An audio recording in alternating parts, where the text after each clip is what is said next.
कहानी की शुरुआत में हम एक जेल को देखते हैं जिसका नाम द शशैंक रिडेम्पशन है। ये दुनिया की सबसे सिक्योर तरीन जेल है। इस जेल में हजारों कैदी हैं, लेकिन आज तक इस जेल से कोई भी कैदी फरार नहीं हो सका क्योंकि इस जेल की सिक्योरिटी बहुत ही ज्यादा स्ट्रिक्ट है। इस जेल में ऐसे कैदी भी हैं जिन्होंने अपनी पूरी जिंदगी इसी जेल में बिता दी, लेकिन इन्हें इस जेल से भागने का ख्याल तक नहीं आया क्योंकि इस जेल से भागने की कोशिश करने वाले कैदी की सजा सीधा मौत है। अब यहाँ सीन कट होता है और हमें कोर्ट में एंडी नाम के एक आदमी को दिखाया जाता है जो अमेरिका के एक बहुत ही बड़े बैंक का बैंकर है। जज उसे उसकी वाइफ और उसके लवर के मर्डर के इल्जाम में उम्र भर कैद की सजा सुनाता है, लेकिन एंडी कहता है कि मैंने ये मर्डर नहीं किए हैं। पर एंडी खुद को बेगुनाह साबित करने के लिए उसके पास कोई प्रूफ नहीं था। कोर्ट का जज एंडी को उम्र भर कैद के लिए दुनिया की सबसे सिक्योर जेल दी शाओशैंक रिडेम्पशन भेज देता है। एंडी के साथ और भी कई सारे कैदी होते हैं और जब इन कैदियों को जेल के अंदर लाया जाता है तब जेल के अंदर मौजूद बाकी कैदी आपस में शर्त लगाते हैं कि आज रात इन नए आने वाले कैदियों में से कौन सा कैदी रोएगा। तब रेड नाम का एक कैदी एंडी पर दाव लगाता है क्योंकि उसे लगता है कि एंडी बहुत ही मासूम है और वो बहुत ही अमीर घर का है जिसने कभी तकलीफ नहीं झेली, इसलिए उसे लगता है कि वो आज रात सबसे पहले रोएगा। कुछ देर बाद रात हो जाती है और तब पुराने कैदी नए आने वाले कैदियों पर चिल्लाने लगते हैं ताकि उनमें से कोई डर जाए और रोने लगे, और ऐसा ही होता है। इन नए आने वाले कैदियों में से एक कैदी फूट फूट कर रोने लगता है और कहता है कि मुझे घर जाना है। तब वहां गार्ड आते हैं और उसे रोने से मना करते हैं, लेकिन जब वो आदमी रोना बंद नहीं करता तब गार्ड उसे सेल से बाहर निकालकर इतना पीटते हैं बेहोश हो जाता है। दूसरी तरफ रेड एंडी पर लगाया हुआ दाव हार जाता है और रेड समझ जाता है कि एंडी बहुत ही स्ट्रांग है क्योंकि इतना डराने के बावजूद उसने एक आवाज तक नहीं की। इसीलिए अगले दिन रेड अपने साथी को सिगरेट का एक डिब्बा दे देता है। तभी हम एंडी को देखते हैं जो अकेला चुपचाप ब्रेकफास्ट कर रहा होता है। तब एंडी की मुलाकात जेल के सबसे पुराने कैदी ब्रुक्स से होती है। ब्रुक्स को यहाँ इस जेल में लगभग 50 साल पूरे होने वाले हैं। एंडी समझदारी से ब्रुक्स से इस जेल के सभी छोटे बड़े रूल्स और हर एक कैदी के बारे में जानने की कोशिश करता है। तब ब्रुक्स एंडी को जेल का हर एक सीक्रेट बता देता है और वो एंडी से कहता है कि अगर तुम्हें जेल के बाहर से कुछ मंगवाना हो तो रेड नाम के कैदी के पास जाना। ये सुनते ही एंडी भी इंतजार नहीं करता और वो सीधा रेड के पास पहुंच जाता है और रेड से कहता है कि मैंने सुना है तुम बाहर से किसी भी चीज को अंदर मंगवा सकते हो। तब रेड कहता है हाँ मैं मंगवा सकता हूँ। एंडी रेड से कहता है कि मुझे हैमर यानी एक हथौड़ा चाहिए। हथौड़े का नाम सुनते ही रेड कहता है कि तुम्हें हथौड़ा ही क्यों चाहिए, क्या तुम हथौड़े से किसी को मारने वाले तो नहीं हो। तब एंडी कहता है नहीं, मैं किसी को मारने वाला नहीं हूँ, मेरा यहाँ कोई भी दुश्मन नहीं है। ये सुनकर रेड कहता है कि तुम्हारा यहाँ दुश्मन तो नहीं है, लेकिन जल्द ही कुछ लोग तुम्हारे दुश्मन बनने वाले हैं। वो कुछ लोगों की तरफ इशारा करके एंडी को वार्न करता है कि इन लोगों की गंदी नजर तुम पर है, इसीलिए इनसे बच कर रहना। अगले दिन एंडी के कहने पर रेड उसके लिए हैमर मंगवा देता है, जरिए एंडी के सेल तक हथौड़ा पहुंचा देता है। ऐसे ही दिन बीतते हैं और एक दिन जब एंडी लॉन्ड्री में काम कर रहा होता है तब वो 3 लोग जिनकी एंडी पर गंदी नजर होती है वो एंडी को पकड़ लेते हैं। एंडी उनसे अपने आप को छुड़ाने की कोशिश करता है पर 3 लोगों को वो अकेले कंट्रोल नहीं कर पा रहा था, इसलिए ये तीनों पहले एंडी को खूब पीटते हैं और फिर एंडी के साथ गलत करते हैं। ये सिलसिला इसी तरह चलता रहता है। ये लोग हमेशा एंडी को पकड़ते और फिर उसे मारकर उसके साथ गलत करते रहते। इस तरह से 2 साल बीत जाते हैं और एक अनाउंस होता है कि छत की मरम्मत के लिए कुछ लोगों की जरूरत है। यहाँ कैदियों की एक टीम छत के काम के लिए तैयार हो जाती है जिसमें रेड और एंडी भी शामिल होते हैं। ये लोग सब अपने काम पर लग जाते हैं और छत पर उनकी देखभाल की जिम्मेदारी एक बहुत ही सख्त सिक्योरिटी गार्ड की होती है जिसका नाम हेडली है। हेडली बहुत ही स्ट्रिक्ट इंसान है जो जरा सी गलती पर कैदियों को बहुत बुरी तरह पीटता है। जब सभी कैदी छत पर काम कर रहे होते हैं तब हेडली थोड़ा परेशान होता है और अपने साथियों से कहता है कि मेरे भाई की हाल ही में मौत हुई है जिसके अकाउंट में $0 पड़े हैं। अब मेरे भाई का मेरे अलावा इस दुनिया में और कोई नहीं है, इसलिए उसके पैसे पर मेरा हक बनता है। लेकिन परेशानी की बात यह है कि जब मैं इन $0 को अपने अकाउंट में ट्रांसफर करूंगा तब सरकार मुझसे टैक्स के रूप में सारे पैसे ले लेगी। एडली जब अपने साथियों से ये बातें कर रहा था तब एंडी भी इसकी सारी बातें सुन लेता है। एंडी जो कि एक बहुत बड़ा बैंकर है, उसे पता था कि इन पैसों को बिना गवर्नमेंट को टैक्स दिए कैसे निकाला जा सकता है। इसके बाद एंडी बिना सोचे हेडली के पास जाता है और उससे कहता है कि क्या तुम अपनी बीवी पर भरोसा करते हो। ये बात सुनते ही हेडली को गुस्सा आ जाता है और वो एंडी को पकड़कर छत के किनारे ले जाता है, लेकिन उसे नीचे फेंकने से पहले एंडी उसे बताता है, अगर तुम अपनी बीवी पर भरोसा करते हो कि वो तुम्हें धोखा नहीं देगी, तो तुम आसानी से अपने भाई के पैसे अपनी वाइफ के अकाउंट में ट्रांसफर कर सकते हो। तब हेडली पूछता है, बदले में तुम्हें क्या चाहिए? इस पर एंडी मुस्कुराते हुए कहता है, मुझे कुछ नहीं चाहिए। जब तुम्हारा काम हो जाए तुम बस मेरे सारे दोस्तों को बियर पिला देना। और अगले दिन सभी कैदी छत पर बैठकर बियर का मजा ले रहे होते हैं, यानी एंडी ने हेडली का काम कर दिया था। फिर समय ऐसे ही बीतता है और एंडी और रेड की दोस्ती गहरी हो जाती है। इस तरह से दिन गुजरते हैं और एक दिन जेल का वार्डन सिक्योरिटी गार्ड के साथ एंडी के सेल में आता है और उसके सेल की तलाशी करवाता है। दरअसल तलाशी तो एक बहाना होता है। वार्डन को इस ऑफिसर ने बताया था कि किस तरह से एंडी ने उसका $0 का टैक्स बचाया, इसीलिए वार्डन अपने फायदे के लिए एंडी से मिलना चाहता था। एंडी के हाथ में बाइबल होती है जिसे वो ले लेता है और बाइबल को लेकर वो यहाँ से निकल जाता है। पर कुछ ही दूर जाने के बाद वो वापस लौट कर आता है और उसके हाथ में जो एंडी की बाइबल होती है वो उसे लौटाते हुए कहता है कि मुक्ति इसी में है। एक दिन लाइब्रेरी में ब्रुक्स एक कैदी के गले पर चाकू रख देता है और वो उसे बिना वजह मारने की धमकी, असल में सरकार ने उसकी सजा माफ कर दी है, पर वो इस जेल को छोड़कर नहीं जाना चाहता। आज उसे इस जेल में पूरे 50 साल हो चुके हैं। उसकी पूरी जिंदगी इसी जेल में बीत गई है और वो बिल्कुल भूल चुका है कि बाहर की दुनिया कैसी है। ये जेल की दुनिया ही उसकी असली दुनिया है और उसे लगता है कि अगर उसने किसी का खून कर दिया तो उसकी सजा बढ़ जाएगी और उसे इसी जेल में रखा जाएगा। एंडी के समझाने पर ब्रुक्स उस आदमी को जिसकी गर्दन पर उसने चाकू रखा था छोड़ देता है।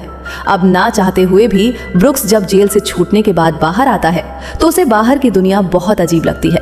कुछ दिन बाद वो एक सुपरमार्केट में काम करने लगता है, लेकिन उसका बाहर की दुनिया में बिल्कुल भी मन नहीं लगता और इस भीड़-भाड़ वाली तेज रफ्तार वाली जिंदगी में ब्रुक्स सरवाइव नहीं कर पाता और अपनी जान दे देता है।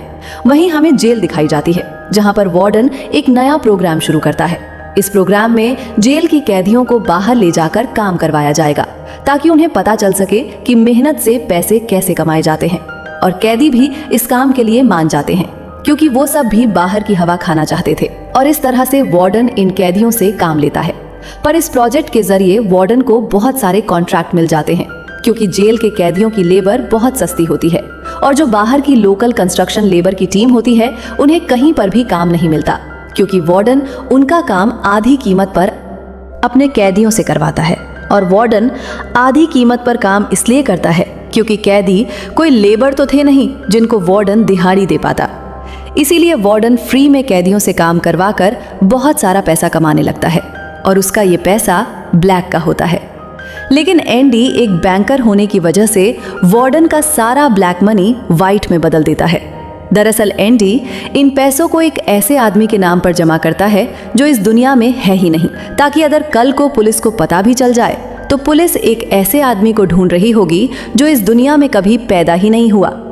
अब यहाँ जेल में एक नया कैदी आता है जिसका नाम टॉमी है। टॉमी बहुत यंग होता है और वो इस छोटी सी उम्र में कई सारी जेलों में जा चुका है। एक दिन खाने की टेबल पर टॉमी सबसे कहता है कि मैं पिछले कई सालों से चोरी कर रहा हूँ, इसलिए मैं यहाँ की कई सारी जेलों में जा चुका हूँ और इस बार भी मैं चोरी की वजह से इस जेल में आया हूँ। टॉमी की बात सुनते हुए एंडी उसे कहता है कि अगर तुम चोरी करने के बाद बार बार पकड़े जा रहे हो तो इसका मतलब ये है कि ये काम तुम पर सूट नहीं करता, इसलिए तुम्हें चोरी करना छोड़ देना चाहिए। टॉमी को एंडी की ये बात बिल्कुल ठीक लगती है, इसलिए टॉमी रेड से एंडी के बारे में जानकारी लेने लगता है। रेड उसे बताता है कि एंडी एक बहुत बड़ा बैंकर था, लेकिन उसने अपनी वाइफ और उसके लवर का कत्ल किया, जिस वजह से उसे उम्र भर कैद हुई। ये सुनकर टॉमी सोच में पड़ जाता है, जैसे उसे कुछ याद आया हो। उसके बाद वो एंडी को बुला लेता है। अब टॉमी के सामने एंडी और रेड होते हैं। टॉमी इन दोनों को बताता है कि 4 साल पहले मैं एक जेल में गया था जहां पर मुझे एक कैदी मिला और उस कैदी ने मुझे बताया कि एक रात वो एक घर में चोरी करने गया। चोरी के दौरान उस घर का मालिक जाग गया। अब पकड़े जाने के डर से उसने उस घर के मालिक और उसकी पत्नी को मार डाला। बाद में उसे पता चला कि वो दोनों पति पत्नी नहीं थे बल्कि लवर थे और वो औरत एक बहुत बैंकर की पत्नी थी। कुछ समय बाद जब मैंने अखबार में न्यूज़ पढ़ी तो मुझे पता चला कि पुलिस ने जब इन 2 मर्डर्स के बारे में जांच की तो पुलिस को शक हुआ कि इन दोनों को बैंकर ने मारा है। इसलिए बैंकर को उसकी पत्नी और उसकी पत्नी के लवर के हत्या के इल्जाम में गिरफ्तार कर लिया गया। यहाँ हमें पता चलता है कि एंडी बेगुनाह था। ये सब जानने के बाद एंडी वार्डन के पास जाता है और उसे ये सारी बातें बताता है, पर वार्डन जानबूझकर उसकी बातों पर विश्वास नहीं करता, क्योंकि एंडी वो इंसान है जो उसके काले पैसों को वाइट में बदलता है और वार्डन के सारे राज जानता है। इसलिए अगर एंडी यहाँ से चला गया तो वार्डन ना तो और पैसे कमा पाएगा और शायद उसके ब्लैक पैसों का राज भी खुल जाएगा। इसलिए वो एंडी से कहता है कि ये एक झूठी कहानी है, मुझे ऐसी कहानियां रोज सुनने को मिलती हैं। एंडी वार्डन से वादा करता है कि अगर मैं आज़ाद भी हो गया तो मैं तुम्हारा राज ही रखूंगा, लेकिन वार्डन एंडी की कोई भी बात नहीं सुनता। ये देखकर एंडी को बहुत गुस्सा आता है कि मैंने इस आदमी की इतनी मदद की, लेकिन आज बेगुनाह होने के बावजूद भी मुझे ये बाहर नहीं जाने दे रहा। इसलिए एंडी वार्डन पर चिल्ला पड़ता है। तब वार्डन एंडी को 1 महीने के लिए काल कोठरी में डाल देता है और उसके बाद वो सीधे टॉमी के पास जाता है और वार्डन टॉमी से पूछता है कि क्या तुमने जो बातें एंडी को बताई हैं वो सारी सच है। टॉमी कहता है हाँ, ये बिल्कुल सच है। इसके बाद वो टॉमी से कहता है कि क्या अगर तुम्हें कोर्ट में बुलाया जाए तो तुम कोर्ट में इस बात की गवाही दे सकते हो। तब टॉमी कहता है हाँ, मैं इसके लिए तैयार हूँ। ये सुनते ही वार्डन ऊपर गार्ड को इशारा करता है और वो गार्ड टॉमी को गोलियों से छलनी कर देता है। अब काल कोठरी में पूरे 2 महीने गुजारने के बाद जब एंडी बाहर आता है तो रेड उसके पास आता है। एंडी रेड से पूछता है कि क्या तुम कभी इस जेल से बाहर निकल पाओगे। रेड कहता है हाँ, लेकिन तब जब मैं बहुत बूढ़ा हो गयाऊंगा और मेरा दिमाग काम करना बंद कर देगा। एंडी कहता है कि मैं यहाँ से निकलकर मेक्सिको जाऊंगा। मेक्सिको में समुद्र किनारे एक बहुत खूबसूरत जगह है। कहा जाता है कि इंसान अपने आप को वहाँ खो देता है। मैं वहाँ अपना एक रेस्टोरेंट खोलूंगा, समुद्र किनारे अपनी नाव की रिपेयर करूंगा और वहाँ मुझे एक जोगाड़ी आदमी की ज़रूरत पड़ेगी जो मेरे लिए बाहर से सामान लाया करेगा। असल में वो रेड की तरफ इशारा कर रहा था। रेड ये सुनकर कहता है कि उम्मीद बहुत खतरनाक चीज़ होती है, ये इंसान को पागल तक कर देती है। तुम्हें सच्चाई की दुनिया में वापस लौटना होगा। ये कहकर रेड वहां से जाने लगता है, लेकिन जाने से पहले एंडी रेड से कहता है कि वादा करो कि अगर तुम कभी यहां से रिहा हुए तो मेरा एक काम करोगे। रेड कहता है हाँ, मैं ज़रूर करूँगा। तब एंडी रेड को एक एड्रेस बताता है और कहता है कि जब भी तुम यहाँ से छूट जाओ तो उस जगह जाना जहाँ एक बड़े मैदान के बीच एक खूबसूरत पेड़ है। उसी पेड़ के नीचे मैंने अपनी वाइफ को प्रपोज किया था। वो रेड से कहता है कि उसी पेड़ के नीचे एक दीवार के अंदर तुम्हें काले रंग का पत्थर मिलेगा जिसके नीचे मैंने एक बॉक्स छिपाया है, और जब भी तुम रिहा हो जाओगे तो वहां जाकर उस पत्थर के नीचे उस बॉक्स को देखना कि उसमें क्या है। ये कहकर एंडी वहां से चला जाता है और सीधा वार्डन के पास पहुंचता है। वो वार्डन का काम पूरा करके उसके सारे डॉक्यूमेंट्स एक खास तिजोरी में रखता है, जिसके बाद एंडी वापस अपने सेल में आ जाता है। वहीं दूसरी तरफ रेड आज रात बहुत परेशान होता है क्योंकि उसे डर था कि एंडी कहीं खुद को मार न दे। इस तरह से रात गुजर जाती है और सुबह होती है। सुबह होते ही सभी कैदियों के सेल के दरवाजे खुल जाते हैं और सभी कैदी बाहर आ जाते हैं, लेकिन एंडी सेल से बाहर नहीं आता। ये पिछले 20 सालों में पहली बार ऐसा हो रहा था कि कोई कैदी सुबह अपने सेल से बाहर नहीं आया। तब रेड की नज़र भी एंडी के सेल की तरफ होती है और रेड की परेशानी बढ़ती रहती है, कहीं एंडी ने खुद को मार तो नहीं दिया। तभी एक गार्ड बहुत गुस्से में एंडी के सेल की तरफ जाता है, लेकिन वहां पहुंचकर जब वो देखता है तो उसकी आंखें खुली की खुली रह जाती हैं, क्योंकि अंदर सेल में कोई भी नहीं था और एंडी वहां से फरार हो चुका था। वार्डन तेजी से एंडी के सेल में जाता है और वहां वो देखता है कि एंडी नहीं है।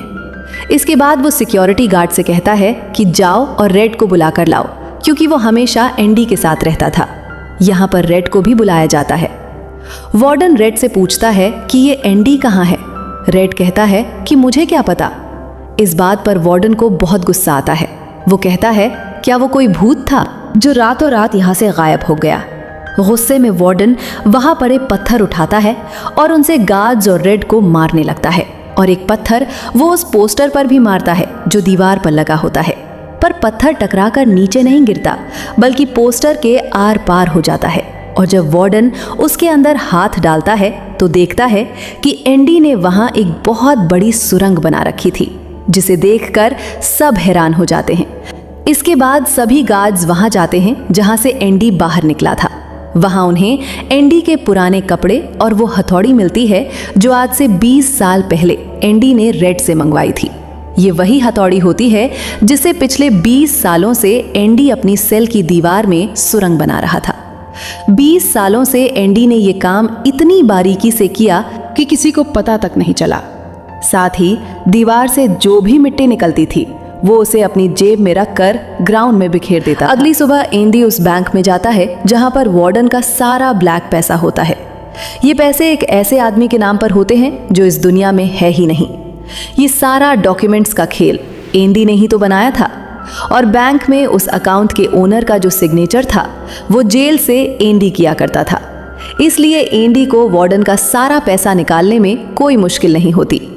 एंडी के पास उस आदमी के नाम के सारे डॉक्यूमेंट्स होते हैं, इसलिए एंडी बैंक्स में जाकर सारे पैसे निकाल लेता है। और ये पैसे होते हैं $3,70,000। यानी कि एंडी न केवल आजाद हुआ बल्कि वो पैसों से मालामाल भी हुआ। वार्डन ने एंडी के साथ जेल में बहुत बुरा सलूक किया था और उसने टॉमी को भी मार दिया था। इसलिए वो वार्डन के काले पैसों के सबूत मीडिया को देता है।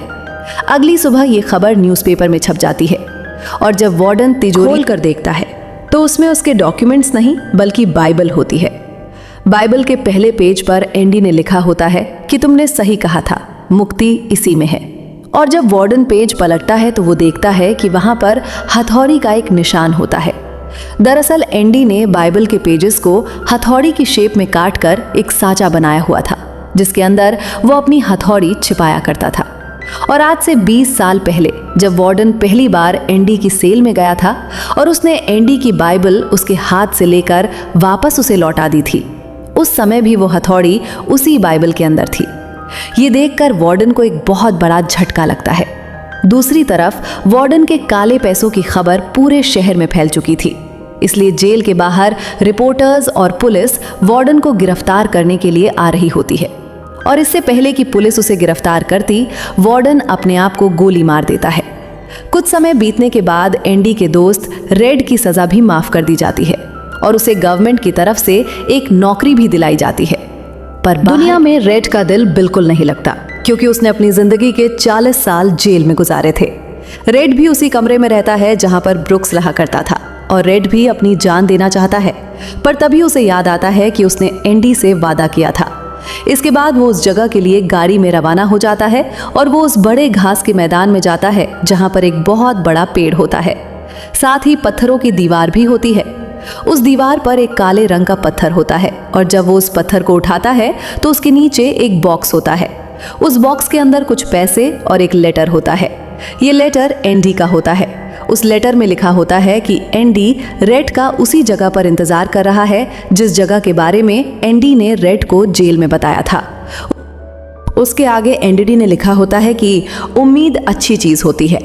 इसके बाद रेड उस जगह पहुंच जाता है और जब वो समुद्र किनारे जाता है तो वो देखता है कि एंडी नाव में बैठकर अपनी नाव ठीक कर रहा है।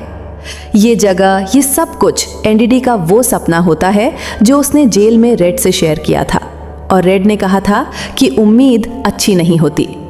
इसके बाद ये दोनों एक दूसरे को गले लगाते हैं और इसी के साथ ये कहानी खत्म हो जाती है। अगर आपको ये वीडियो अच्छी लगी हो तो हमारे चैनल को सब्सक्राइब और वीडियो को लाइक ज़रूर कीजिएगा।